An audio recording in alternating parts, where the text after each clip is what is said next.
നമസ്കാരം, എല്ലാ കുട്ടികൾക്കും ഗിരീഷ് സാറാണ്. പരീക്ഷയ്ക്ക് പോകുന്നതിന് മുമ്പ് ഈ 5 ചോദ്യങ്ങളൂടെ നിങ്ങൾ പഠിച്ചതിൻ്റെ കൂട്ടി നമ്മൾ ഒരുപാട് വീഡിയോസ് ഇട്ടിട്ടുണ്ട്. ഒരു അധ്യായം എന്നുള്ള രീതിയിൽ നിങ്ങളെ സഹായിക്കാൻ തന്നെ മാക്സിമം, അതിപ്പോൾ കെമിസ്ട്രി ആയാലും മാത്സിനായാലും എല്ലാത്തിനും ആ ഹെൽപ്പ്, ബയോളജിക്കും എല്ലാത്തിനും ആ ഹെൽപ്പ് കിട്ടും. എന്നാൽ പോലും നിങ്ങൾക്ക് ഏറ്റവും ഇമ്പോർട്ടൻ്റ് ആയിട്ടുള്ള ഈ 5 ചോദ്യങ്ങൾ നിങ്ങൾ പഠിച്ചതിൽ നിന്ന് ഒരിക്കലും ഈ 5 ചോദ്യങ്ങൾ ഒഴിവാക്കി പോകരുത്. അതിനകത്തൊന്ന് ഗോസസ് തിയറം പ്രൂഫ്, 3 ആപ്ലിക്കേഷൻ. അതിൻ്റെ കൂടെ തന്നെ ഗോസ് തിയറം ഇൻ മാഗ്നറ്റിസവും പഠിച്ചോണം. 2 ഒറ്റ ഇതായിട്ട് നിങ്ങൾ കൂട്ടിക്കണം. 2 വീൻസ്റ്റൺ ബ്രിഡ്ജാണ്, അതിൻ്റെ കൂട്ടത്തിൽ Kirchhoff law പഠിച്ചോണം.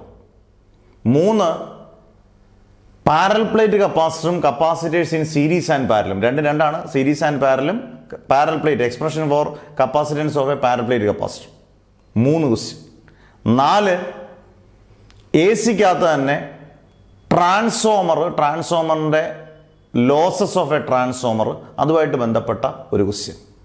5 refraction through a പ്രിസവും ലെൻസ് മേക്കേഴ്സ് ഫോമുല. അത് 2 ക്വസ്റ്റ്യൻ ഒന്നായിട്ട് കൂട്ടുക.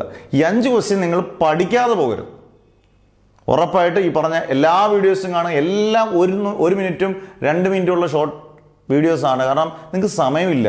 ഈ സമയത്തിനുള്ളിൽ വളരെ കുറച്ച് അറിവുകളോട് കൂടുതൽ കാര്യങ്ങൾ നിങ്ങൾ പഠിച്ചെടുക്കുക. അതിനുള്ള എല്ലാ കാര്യങ്ങളും ചെയ്തു തന്നിട്ടുണ്ട്.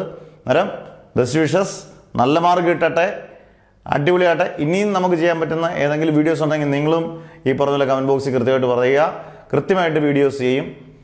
നമ്മൾ എല്ലാം മുറുകെ പണിയെടുത്താൽ ഗംഭീരമായിട്ട് കഷ്ടപ്പെടുക. അതിന് ഉറക്കെ വളച്ചിരുന്ന് പഠിച്ചാലും നമുക്കതിനുള്ള റിസൾട്ട് കിട്ടും. അന്നേരം നന്നായിരിക്കട്ടെ, നല്ല മാർക്ക് കിട്ടട്ടെ എന്ന് പ്രാർത്ഥിച്ചുകൊണ്ട് മാഷ് നിർത്തുന്നു. Never ever give up.